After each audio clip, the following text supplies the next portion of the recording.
Surprise on my producer there. We're live again. Welcome back to Cloud Expo. Emil Sayegh is going to come here and he's going to give you an education. As I was saying before, we have confidence enough now in the future of cloud and its ability to withstand things that might be perceived as problems. When something first becomes popular, everyone talks about the upsides and everybody else talks about the downsides, and there's no middle ground. Now I think the industry is mature enough that we can handle the truth. We can handle nuanced conversations about good aspects and bad aspects. And so far today we've had two speakers that are talking just like that, and we're going to have a third. So before we run out of time, let's welcome Emil Sayegh. Sir, thank you. Thank you.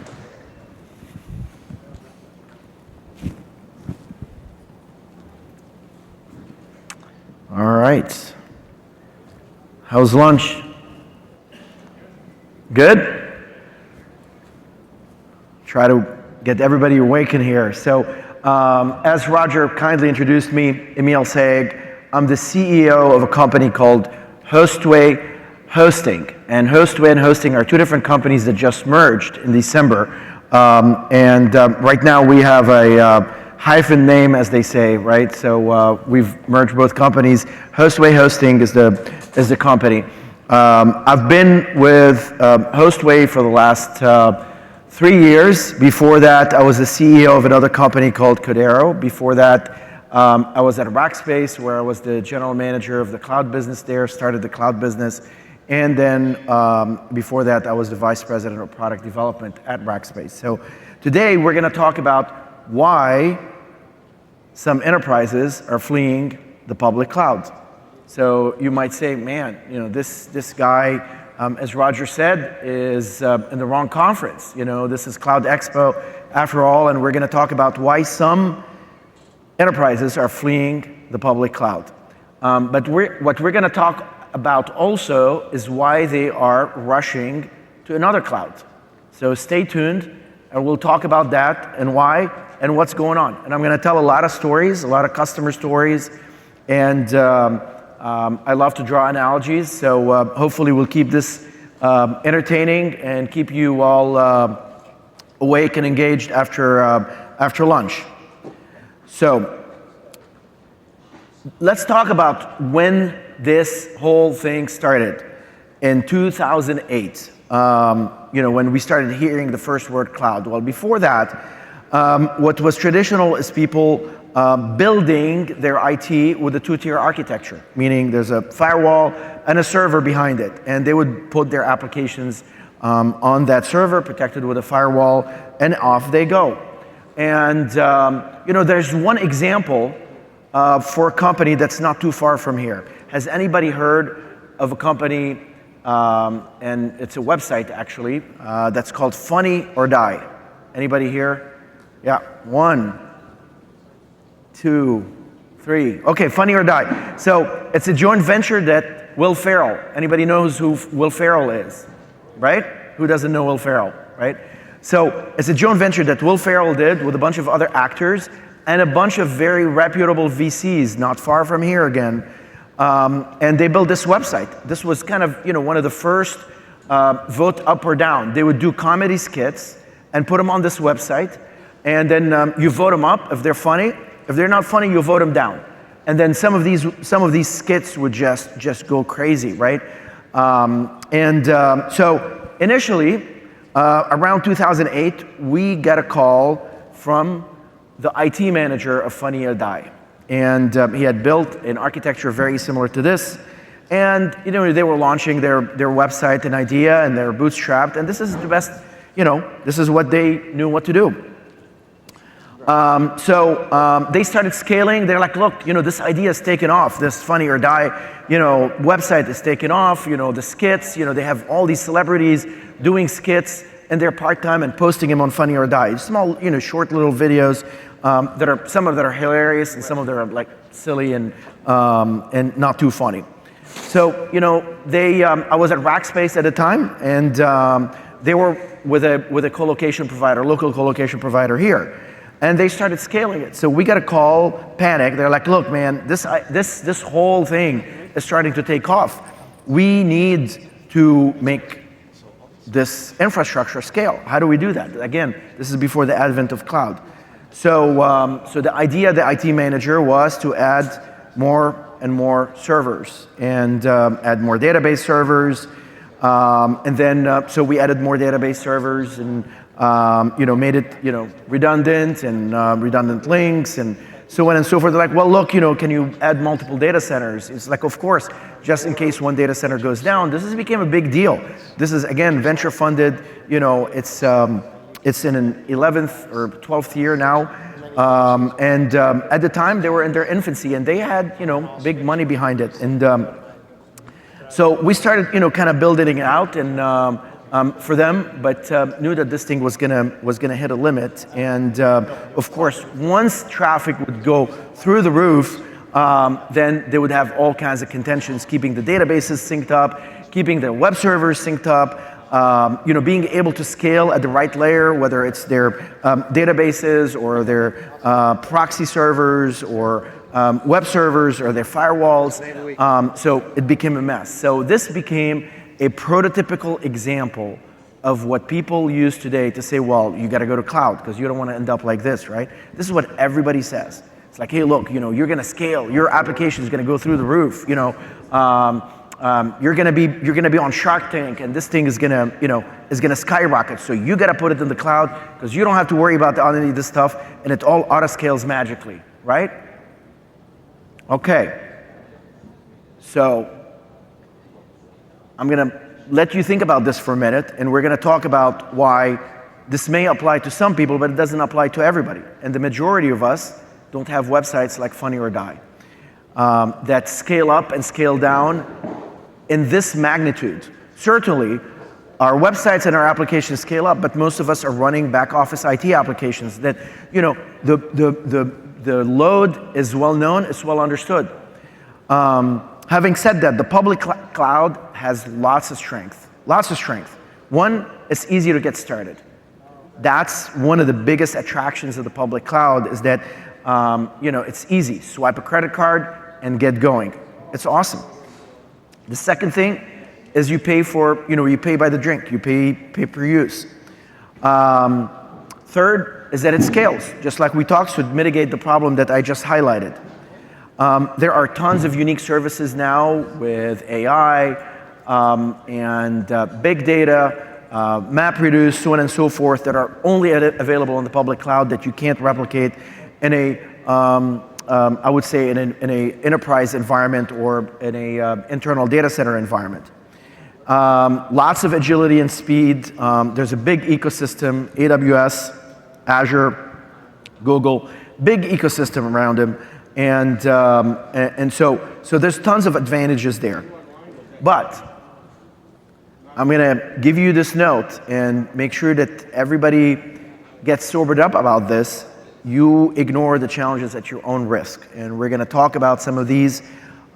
This is not a message to say public cloud is bad, but public cloud alone does not cut it, especially as we go into this next era where security challenges are immense, compliance, so on and so forth. Public cloud alone doesn't cut it. So let's talk about that. Organizations today, and we have, in our company, we have hundreds of companies that we manage the infrastructure of that are on the public cloud. But here's what we hear constantly, and this is data from RightScale. 30% of 30% of waste that is, when you talk to the CIOs, they estimate 30% of their spend in the public cloud is wasted. And expert add another 15% to say, so for a total of 45% of your public cloud spend is actually wasted. 66% of IT professionals say that security is their greatest concern when moving to the public cloud. Let that sink in. So 45% waste of money, right? We're wasting money in the public cloud. We're running all these AWS instances run, all these Azure instances run. We're incurring bandwidth charges, ingress, egress. We're letting storage sit, right? Just like my kids, they forget the electricity on, they turn on the light and then, they leave the house, the whole house is on. It's exactly the same behavior, right? With the escalating costs, with the people putting stuff in the public cloud. Security concerns. Again, you're putting stuff out there. We hear almost every day another story of a breach, right? Every day there's another story of a breach. Whether it's credit card data, whether it's credit reports, hundreds of thousands, hundreds of millions of people's personal identifiable data has been compromised. You may say, well, look, that's not the cloud's fault. I agreed, it's not the cloud's fault. But what's going on is that the cloud is making it much easier to put data out there, and the controls aren't there. Governance is not there, right? So because I'm making something much easier and there's no governor on this process, that's what's actually breaking and causing these issues, these leaks. And then about 12% only of global IT organizations understand how GDPR is going to play. 12%. So you get huge risk, and only 12% understand how they're going to mitigate it. Crazy. So look, Gartner agrees. They warn business leaders that don't think that the public cloud is going to be better and less expensive than running your own data centers, or being in a colo environment, or being in a managed hosting environment. There is situations where you may want to really rethink that and not rush to the cloud. There's a lot of companies that are under a cloud mandate. Go to the cloud, put everything in the cloud, right? And usually it's some C-level that's just doing that with a wave of the hand, put it in the cloud, as if it's an easy process, and whether as if it makes sense in every case. So Gartner, who make their living in advising companies on their IT strategies, is saying be careful. And then the other one from David Smith is that don't assume you'll save money unless you've done the hard work of honestly analyzing the situation. Here's another Gartner chart. So why not go to the cloud first and just, kind of by the wave of the hand, put it in the cloud? 40% are concerned about security cloud services, regulatory compliance, migration is too complicated, concerned that control is transferred from IT to the cloud provider, cost is not transparent, and then lack of internal skills for cloud services, right? So there is a heavy shortage of AWS certified engineers out there. And as an example, hence, there's a huge lack of talent that is able to help customers and enterprises, move to the cloud. So these are the concerns based on the surveys that Gartner has done. But let's face it. We all have CFOs. We all have CFOs in our company. And there's a trend that has been driven in the CFO community to move from a CapEx model where they're buying all this computing gear and putting it in data centers, to an OpEx model where they just want to pay a monthly fee, right? It's the subscription economy. We are in the subscription economy. People don't want to pay, don't want to spend money on CapEx and spend millions of dollars on CapEx when they can pay a monthly fee. So that's a real trend, and CFOs that are pulling the strings behind a lot of businesses out there are driving that trend, okay? They're driving that trend because especially in Silicon Valley, right? I mean, this is what a lot of the VCs, what the private equity firms advise their portfolio companies. It's like, look, we don't want to use our money, right? We don't want to use our money. Go and get a service, a subscription, a monthly subscription to do that. So what that does is favor the cloud, whether it's hybrid or public. It favors the model of spending a monthly fee versus going and buying a bunch of hardware, getting a bunch of engineers, getting data center space, and so on and so forth. So that's the real trend that we're facing out there. And then look, let's all remember that IT is hundreds of applications. That example that I used in the beginning with Funny or Die, that is one small example of what an IT infrastructure looks like, what an IT application looks like. Most of us are running stable applications, things like CRMs, like customer databases, like accounting software. We're running CMSs, things that are predictable. So IT is hundreds of applications. There are tons of applications out there that don't necessarily need to scale up and down all the time. And then these hundreds of applications, even if they had to scale up and down, there are hundreds of requirements that get applied on top of them. Compliance, security, GDPR, HIPAA compliance if you're in the healthcare industry, PCI if you're in the payment card industry, if you're processing credit cards, if you're taking credit card data. And if you just stay tuned here, I'm gonna use a real life customer example in each one of those cases. And I'm gonna bring it home and seeing how these problems are getting solved with a hybrid cloud versus just purely in the public cloud. So there are too many choices, right? We hear cloud, SaaS. Do I go to a SaaS model? Do I do it myself and follow a co-location model, so on and so forth? So the choices are becoming confusing and daunting, for sure.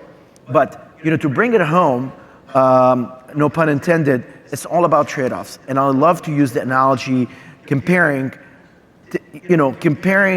this mode of application hosting to home ownership or where you live, because applications need to live somewhere, and we need to live somewhere. So I love to use that analogy. So to me, when you own a home, it's like owning your own data center, right?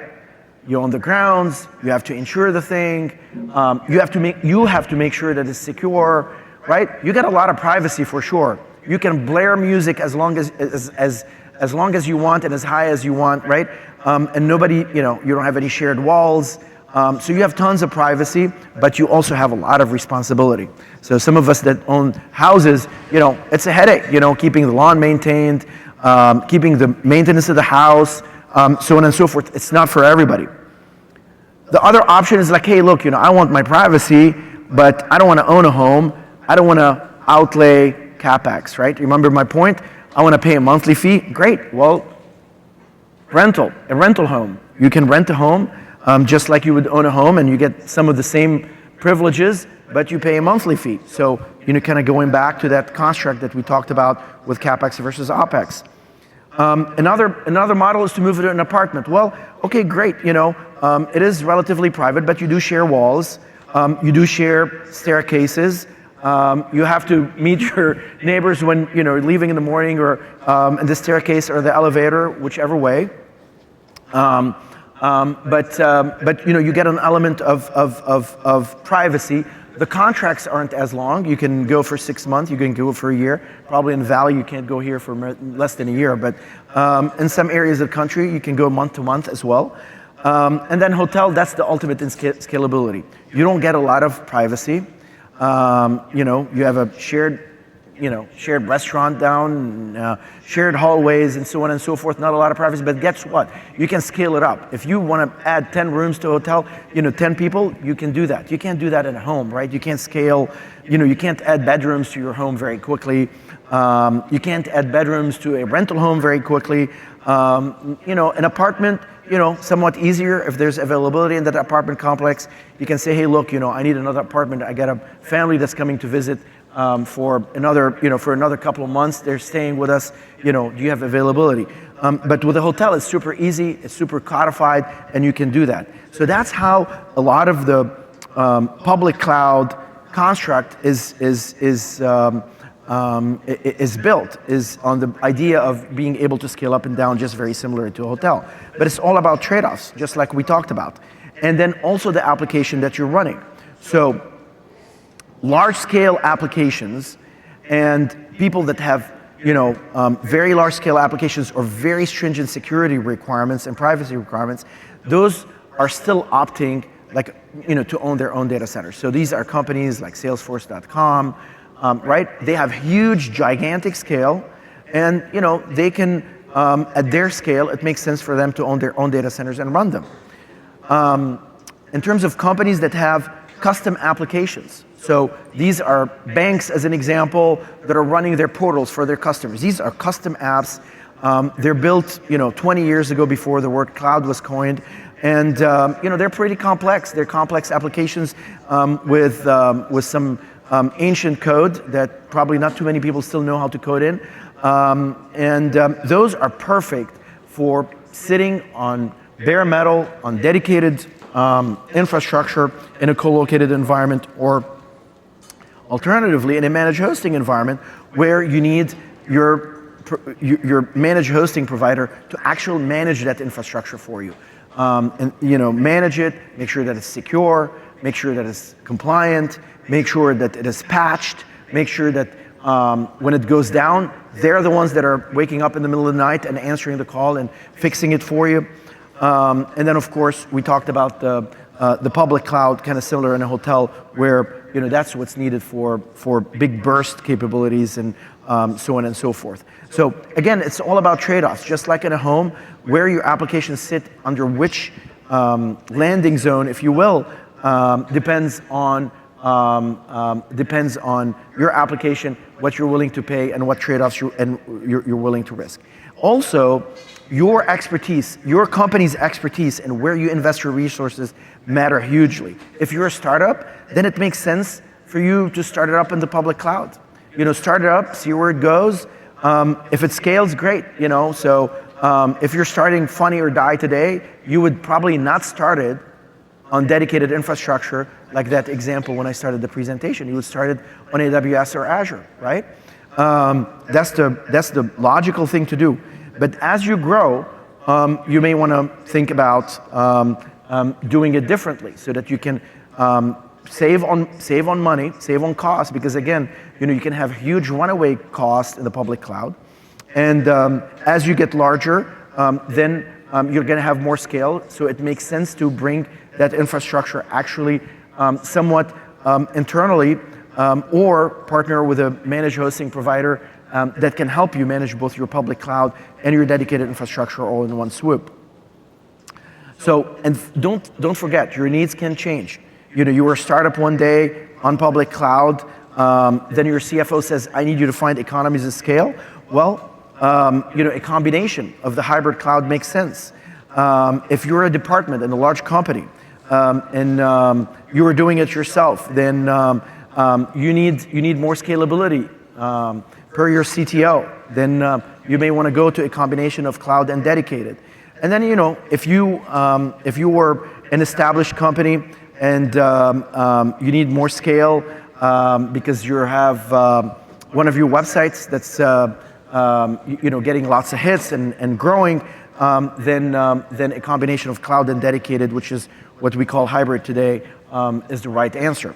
So as we talked in the beginning, all the experts favor of the hybrid cloud, and by 2020, 75% of organizations and enterprises in the United States will have deployed a multi-cloud or hybrid cloud model. I mean, this is right around the corner. So this is moving very, very quickly. And I advise everybody in this room to be ready for this. So whereas potentially the public cloud is not necessarily the answer in itself, the hybrid cloud is indeed the answer for all of IT infrastructure.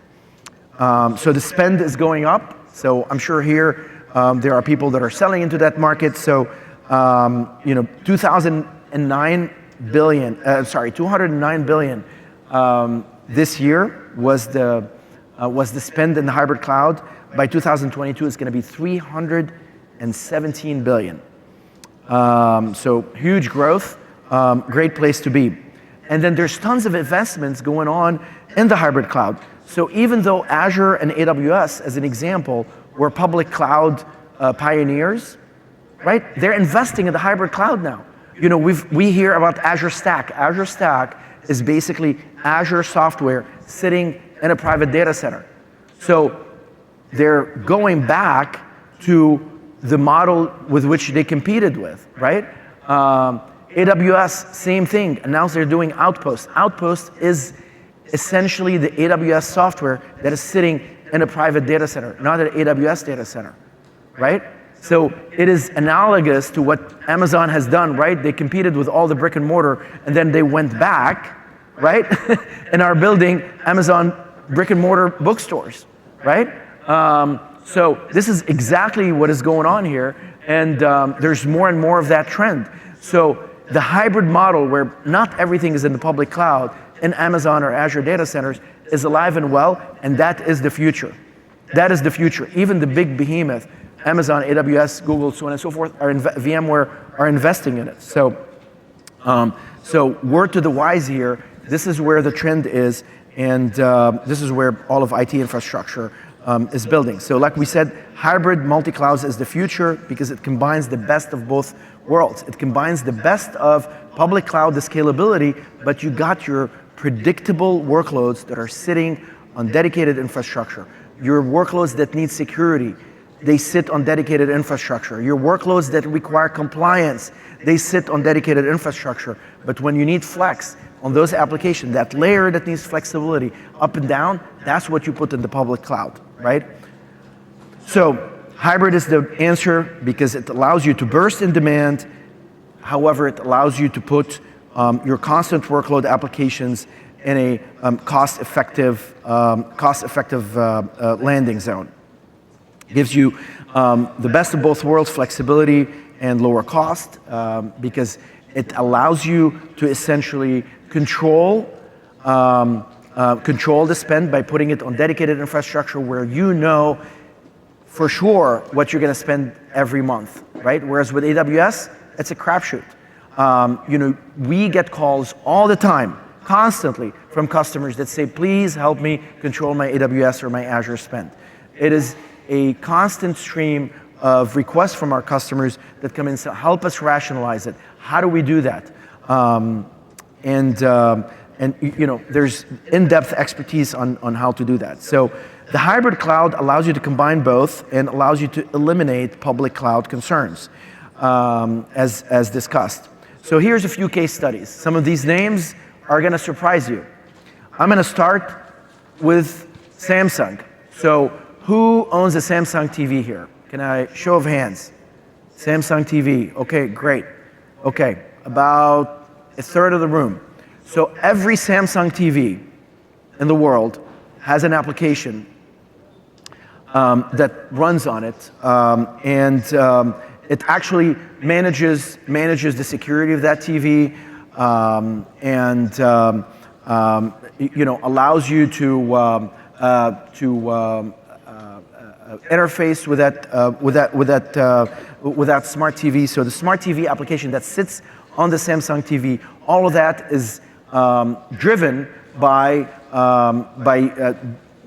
applications that sit in our data center, my company's data centers. So we've been partnered up with Samsung for about 7 years, and they have one of the largest IoT deployments. I mean, these smart TVs, they have cameras on them. They have all kinds of technology, streaming technology, so on and so forth. Now Samsung makes very little margin on these TVs, very small, thin margin. So Samsung came to us a few years ago and they said, well, look, we want to be able to sell content because the money is in the content. You know, Hulu's making all the money, Netflix is making all the money, right? They're streaming all that content. Well, Samsung said, I want to get in the game. I want to stream some content. I want to do pay-per-view. So to do that, I want to be able to process credit cards through that smart TV application.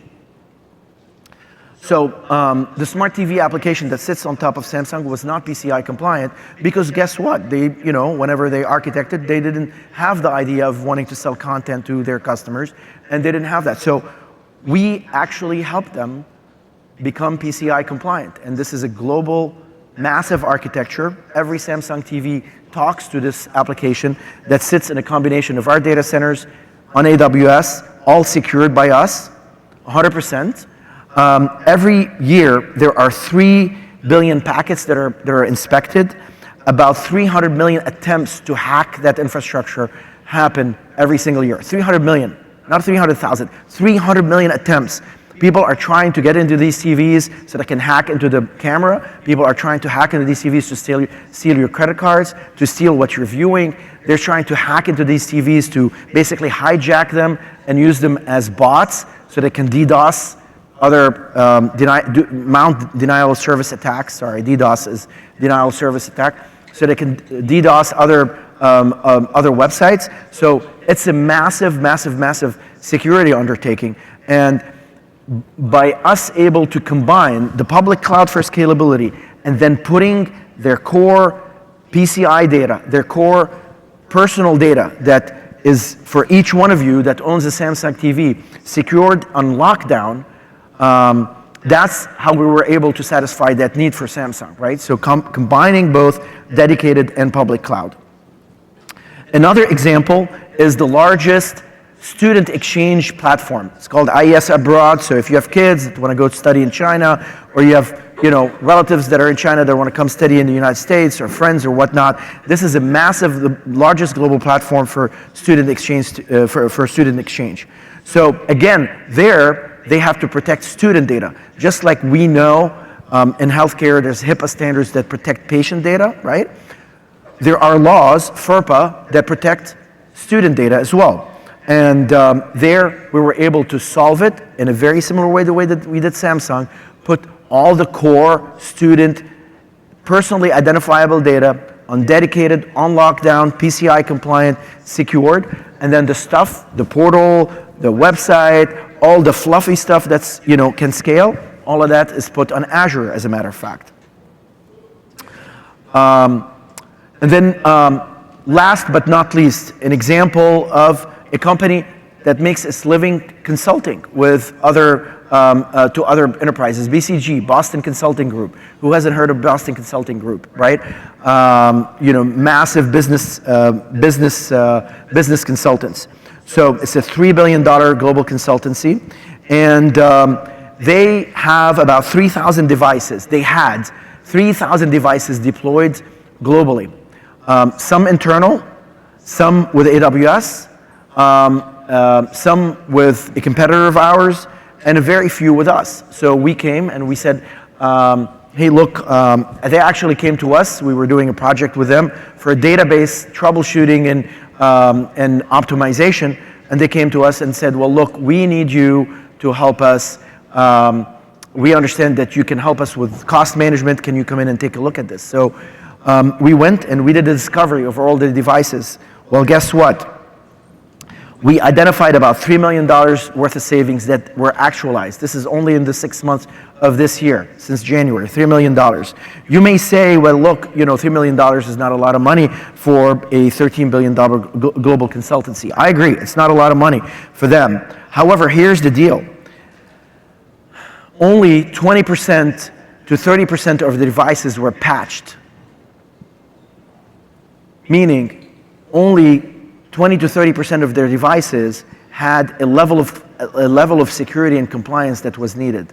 Right now, they are at 98.7% because we were able to do a discovery. So there's a bigger problem of the sprawl of people just saying, hey, look, let's just spin up a bunch of AWS instances, a bunch of Azure instances, so on and so forth.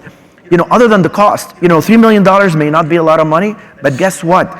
The reputational risk to companies like this for them to have, most of their devices not patched, not up to the latest level of security, not monitored, not secured, is huge. So these are 3 examples where the hybrid cloud, we were able to bring in some of this data, and then put some of their infrastructure on dedicated infrastructure, and then the stuff that needed to scale in the public cloud again. So here's my advice to everybody that's in this room, whether you're in the industry, whether you are a CIO, whether you're in IT, is that you need to focus on where you add value. It's very easy to get lost if you don't do that. Overspend on cloud hype. There's lots of hype out there. And there's a lot of pressure from your bosses, probably, from the C-levels, to go to the cloud because it's some kind of a panacea. It's not. Don't get locked into false choices because there are false choices out there. And then, really spending time on the wrong details and then not thinking about scale and infrastructure. It is very important to partner with experts that have been there and done that. Companies, like Hostway have been around for 20 years. Hostway and hosting now together. We're one of the largest in the industry. We have about 3,300 enterprise customers, 1,000 employees globally, 14 global data centers all over the world, and in-depth expertise in the public cloud as well. So we have on-prem expertise with our data centers as well as the public cloud, AWS and Azure, with over 170 certifications, and in total about 500 certifications. So, and we have something unique, which is called GLAs, Guidance Level Agreements. This is where, on a regular basis, every quarter, nobody else has that, we go in and we give advice around cost, risk, and improving agility to our customers, where we come in with no less than 5 recommendations per quarter and say, look, here's how you can reduce your cost. Here's how you can improve your risk profile and increase your redundancy or your security or whatnot, so that you're not making the headlines that some of these stories that we hear. And then here's a way that you can get into DevOps and improve your agility. So this is something very unique to Hostway hosting, in enabling businesses in IT to move forward with less risk. So if there's any questions, please stop by at booth 510. My name is Emil Sayegh again. You can reach me on Twitter, you can reach me on LinkedIn, or my email, which is emil.sayegh@hostway.com. Again, come see us at booth 510. Thank you very much for listening, especially after lunch. And I have probably less than a minute for questions, if anybody has any questions. Questions? Right there. Oh, sorry. Yeah, I have the lights. Go ahead.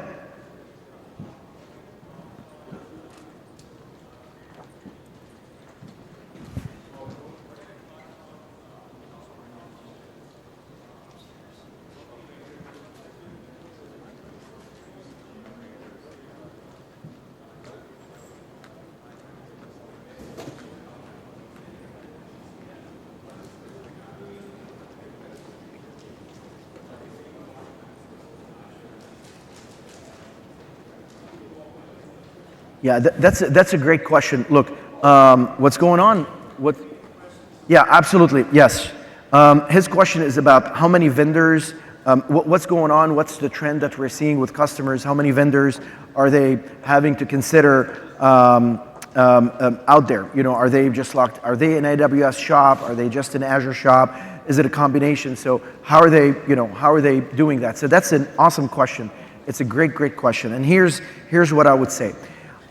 If you are a, frankly, historically Microsoft shop, most likely you're gonna go with Azure. But the problem with that is that many companies have a mix of technologies. They're not 100% Microsoft or 100% Linux or 100% VMware. And also some of these companies grow, they acquire. So as you acquire companies, as you merge with other companies, like in our case, there are different technologies in these companies that you're putting together. And you have to actually manage multiple technologies. So what's going on is that a lot of enterprises, they're saying, well, look, I don't have the expertise anymore. I can't hire enough people. They're going to a managed service provider. They're going to a managed service provider like a Hostway hosting, like a Rackspace, and saying, well, look, you guys have the expertise on the technologies, come in and solve our business problem. Solve my business problem. This is my business problem. You tell me what technologies to pick, or maybe I will tell you, hey, look, I want to go with Azure, and you put this whole solution together and manage it for me. And actually, both Azure and AWS want to work through companies like us because we have the experts that can interface with their experts versus having to, bring up companies that don't have as much familiarity with the infrastructure. So I would say there's a big trend for enterprises to work with managed service providers like us and like Rackspace. Does that answer the question? Thank you. All right. Thank you. I don't think he's disappearing, so feel free to approach him afterwards with other questions you have. Emil, thank you very much. Thank you, Roger. Thank you very much for everyone attending and for watching. Other sessions have started, so go ahead and pursue your dreams, find the other sessions. And we will resume here at 2:35, and we will talk about AI ops. So just when you thought it was safe to not have to learn any more terms, we're going to talk about AI ops. It's a fascinating topic. We'll be doing that here at 2:35. Thank you.